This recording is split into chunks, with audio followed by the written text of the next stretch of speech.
Last week's episode of The Last Resort Tell-All was essentially the Jerry Springer Show revisited. I'm not being facetious either, because anybody who is familiar with the old-time Jerry Springer Show when it first started, it was relatively a rudimentary, fundamental talk show just like every other talk show. They talked about social issues, they talked about family discord, they talked about relationship issues, cheating, conniving, and everything else that they talked about on every other talk show. You're gonna learn today. The one difference was when the Jerry Springer Show started to diverge into more salacious material and they started to have fistfights on the show. After a while, that's the only reason why people were tuning into the Jerry Springer Show. They wanted to see somebody do the stripper pole and they wanted to see a bunch of the people on stage get in an argument, act a fool, and try to fight each other. What did he say? That's basically what TLC is gearing this particular franchise up for. 90 Day Fiancé is turning into nothing more than a bunch of people who have a disagreement. They try to shout each other down. They try to embarrass each other. And then when things don't go their way, they either storm off the stage, they yell at the other people who are on the stage, or now they try to fight them. But one thing she could do would be, I'm gonna get pregnant so that all the girls support me. You walked in and was like, I'm pregnant, and all the girls was like, guys. This is one of those situations where if this happened at any other workplace, because that's what this is for them, this is a workplace. If you charge somebody at your workplace and started throwing your shoes at them, that would be not only your last day on the job, but there's a very good possibility that'd be the last thing you did outside of handcuffs. You about to lose your job. You about to lose your job. Get this dance. You about to lose your job because you are detaining me for nothing. You about to lose your job. Get this dance. You about to lose your job. Get this dance. Because that's the way society works. We don't run where you get to do whatever you want. We certainly aren't in a position where you can jump up and do these things and you're demanding that people hold you back so that you can maintain your tough person persona. The whole time that they were doing The Last Resort, all Jasmine kept saying is, I'm crazy, I'm a crazy Latina, you better watch out for me. And she's tapping into, ironically, the racism that exists as far as Latino people are concerned. And that in and of itself is ridiculous. Jasmine is a contradiction in and of herself. She wants people to look at her and respect her for coming to America and treat her like an American citizen and she's no better, she's no worse than us. But then at the same time, when it benefits her, she wants to tap into the I'm the badass Latino, you better leave me alone. You are gonna apologize right now, Natalie. You wanna meet with crazy? I'm crazy. The one thing that always kind of strikes me is actually twofold. One, she starts yelling about where she's from and what she's about and how crazy she is. Don't nobody care about that. We're not the police, but damn it, we're not your local psychologist neither. Just because you're sitting there acting crazy, nobody is there trying to figure your problems out. And what they will do is solve the problem by removing the problem. So you have to be careful. This is a weird place we're in, especially on TLC, because so many people up here are playing with the idea of violence. And I have an issue with that because anybody who's ever seen actual violence knows that this isn't something you play with. Not everybody plays by the same rules. Just because you go down or you go unconscious, that doesn't mean the other person is going to stop or let up or ease off because you're unconscious and you can't defend yourself. Just like some people who you attack, even though you're pregnant, have no concern for you or your baby. This is where you have to protect yourself. You have to protect your unborn child who can't protect themselves. You don't put yourself or your child in a situation where things could happen to them. This isn't mama bear mode. This is dumb as hell mode. That's what we watched on Sunday. And you were dependent on people to hold you back and keep you guys separated. It reminded me of an old Key and Peele skit where they were talking about somebody holding them back. Tell you what I'm gonna do about it. I'm already. Ooh, yeah. Yeah, what you lucky my friend's holding me. Don't hold me back, dog. Don't hold me back. Oh, okay. Then go for it. Oh, I got it. I see. So you want me to hold you. Like you're relying on somebody to hold you back. Hold me back. I'm about to lose my mind. I'm about to get at him. I'm going to tear him to pieces. You better hold me back because I'm a crazy Latina. Don't nobody give a shit. Because unless you're standing in Little Cuba or somewhere like that, it doesn't matter where you from. It's where you at and who you're dealing with. He's out of line, but he's right. Because you might call yourself crazy, but at the end of the day, y'all, one of the things I've always noticed is that crazy people are crazy people. And the funny thing about crazy people, you'll never hear a crazy person say that they crazy. You know why? Because they spent their whole life hearing people call them crazy and they don't like it. You're not crazy. You're just trying to take on a crazy persona. Don't fucking try to play me like this. I will get out this. You're sitting there acting like you can't control yourself so that you can scare people from saying things.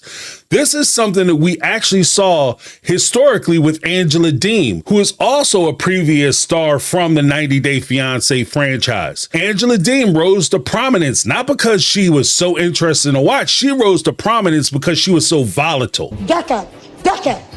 Run. You got to run, Becca. Get your hands. Don't throw Michael. Get your shit and go now. Go. Because she used to act out. She used to threaten Michael. She used to put her hands on Michael. She threw shit on him. She tore his car up. She did all kinds of acts of violence to Michael on the show. And the one funny thing about the show, they never kicked her off. They never said that they were going to press charges. They never did any of that. They never filed any reports. They never reprimanded her, told her she got to keep her hands to herself.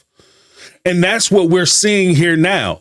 All Jasmine is Jasmine is trying to be the new Angela Deem. Angela Deem set a bad precedent because she rose to prominence and she was actually on a lot of the shows because she would act out. And a lot of the shows became about her because if we're going to be honest with ourselves and we look at the 90 Day Fiancé franchise, it's not about people coming into the country, spending the 90 days to figure out when they're going to get married or setting up their marriage proposal as it should be done. It's not even what they say it is. They spending the 90 days to try to get to know each other. No, they're doing the show because they're trying to increase their social media platform so they can make more money. That's all this is. It's just a job opportunity. And so the best way for you to get maximize your opportunity is to increase your screen time. And the best way to increase your screen time on TLC is for you to put yourself in a position where you become the most negative person on the screen. You become the most volatile person. You become the person that everybody's talking about, clicking about, making YouTube videos about, so on and so forth. And that's what they're actually doing. They're barreling towards becoming a show where people are just getting up, fist fighting one another. If you have a pregnant woman charging a man and it's alleged that this particular man has an issue with putting his hands on women. So it's not a far-fetched or a far cry to believe that if he would put his hands on his wife, that he would have no problems putting his hands on a woman that he don't like and a stranger and a person who's just on the cast with him. Category in my brain that I call, of course, but maybe. At the end of the day, guys, whether you like what he said or not, whether you approve of what he said or not, at the end of the day, those are words.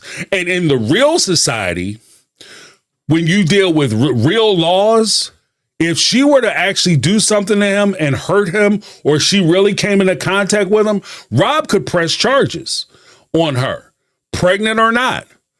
And that could put her not only in jeopardy of potentially being deported, but that could create issues for any type of legal case that she has concerning that child moving forward. If she has that child, she's here long enough and she has that child in America, it's Matt's child. Technically, two people could take her to court for paternity case, or more to the point, for custody. Gino would have a legal right to take her to court for custody of that child because in Michigan, if you're married to someone, it doesn't matter whether you are the biological parent or not. You have legal rights over that child. I'll full stop there. Matt, because he is the biological father. And if Gino steps aside, Matt would have every right to say, you know what, I don't want my child raised by this woman because she's unstable. There's also a history, or at least an implied history, that she's unstable because she didn't have her other 2 children, even when she was in Panama. So this becomes an issue. She's putting herself in terrible jeopardy. Not to mention, if you are to, like, if she gets hurt, or she hurts herself, or she inadvertently hurts somebody else, then that person is injured. Not only from TLC's respect is stupid as hell, because not only are they going to turn around and try to sue Jasmine, but if I was on that stage and I was injured, I would sue TLC. Because they fostered a culture or an environment where we were not safe. You have a fiduciary responsibility to protect the people who you bring onto the show. And even though they're contractors and not employees, you still have a certain level of responsibility to them in maintaining their safety, which you are not doing. And that bullshit where they had the producer come out and Jasmine, just keep your shoes on your feet, okay? Don't do it. She didn't have the commentary towards Jasmine about keeping her shoes on her feet, or Sean with the guys, from now on, you can stay on your seat and don't attack each other, and please don't say things that cross the line. Forget all that. The only reason why they did that was because Jasmine had kept insisting and talking very loudly about anytime somebody says something about me or to me about me and my stuff, I'm going to throw a shoe at them, or I'm going to try to get up and fight them. I'm going to assault them. At that point, you as a production company have a choice to make. You're more interested in the story. You're more interested in having the sensationalism than you are in keeping your people safe. There's also the issue where you sit there and you allow for this to happen. You don't think everybody is paying attention? You think these people really want to get up and talk about their lives, where they fucked up, or where they made mistakes, or where they made bad decisions? Do you think they want to sit there and talk about how they got caught cheating? Or do you think it's easier for them just to get up, yell, scream, threaten, walk off stage, and make a spectacle to avoid having to answer those questions? This will turn the tell-all into a tell-nothing. Use your common sense. There's also another point that increases this or makes this whole thing possible. TLC for years has been pushing the cast members to ask and to grill one another. The host, Sean, respect her for what she does, and I understand it's not necessarily her fault, but she has no input as far as what goes on. She'll ask a general question, like she asked Rob the prompt for him to make his commentary about Jasmine. Then she steps back and she lets the two of them argue, fuss, and fight. Rob is pressing Jasmine. Sean isn't pressing Jasmine. Sean isn't pressing Rob. Sean is sitting there pretending like she doesn't understand what's going on and why Jasmine showing up pregnant with another man might upset her husband. That's what the host is doing on the show. So the host isn't helping to push forward a tell-all. The host is just simply standing there saying, I'll hold your beer while you guys go at it. What do you guys think? Do you guys think TLC 90 Day Fiancé tell-all is going to be the next Jerry Springer show with all the sensationalism, violence, and debauchery? Or do you think that I'm full of bunk? Let me know down below, downtown in the comments section. Go ahead, write your whole thoughts and let me know what you guys think, because I'm curious what you're thinking. I laid out my perspective. I'm anxious to hear what you have to say. That's my take. I'm James. This has been My Take on Reality, and I'm out. 'Cause I've been living life right like